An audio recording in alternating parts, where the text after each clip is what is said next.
Assalamualaikum warahmatullahi wabarakatuh. Perkenalkan, nama saya Elza Rianti Setiawan, akan menjelaskan tentang biologi, materi, struktur, dan fungsi sel.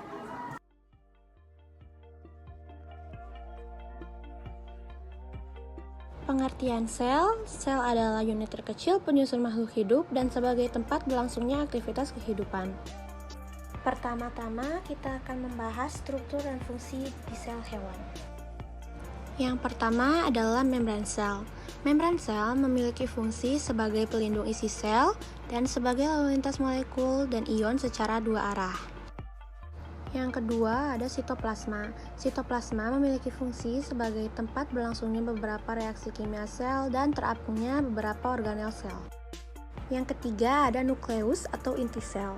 Nukleus memiliki fungsi sebagai penyimpan materi genetik atau DNA yang mengatur segala aktivitas sel. Keempat, ada retikulum endoplasma kasar. Retikulum endoplasma kasar ini ditempeli oleh ribosom yang memiliki fungsi sebagai alat transportasi zat ke dalam sel. Yang kelima adalah badan Golgi atau Golgi kompleks. Badan Golgi memiliki fungsi sebagai alat pengeluaran atau sekresi lendir dan lemak. Yang keenam adalah mitokondria. Mitokondria memiliki fungsi sebagai tempat berlangsungnya respirasi aerob sel atau ATP, disebut sebagai sumber energi sel atau the power of house. Selanjutnya, yang ketujuh adalah lisosom. Lisosom memiliki fungsi sebagai penghasil dan penyimpan enzim. Yang kedelapan yaitu ribosom memiliki fungsi sebagai sintesis protein.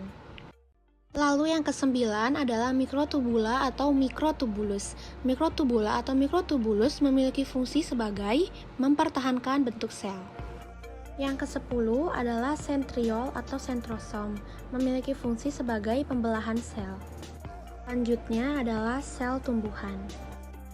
Yang pertama ada membran sel. Membran sel memiliki fungsi untuk melindungi isi sel, mengatur keluar masuknya zat ke dalam sel.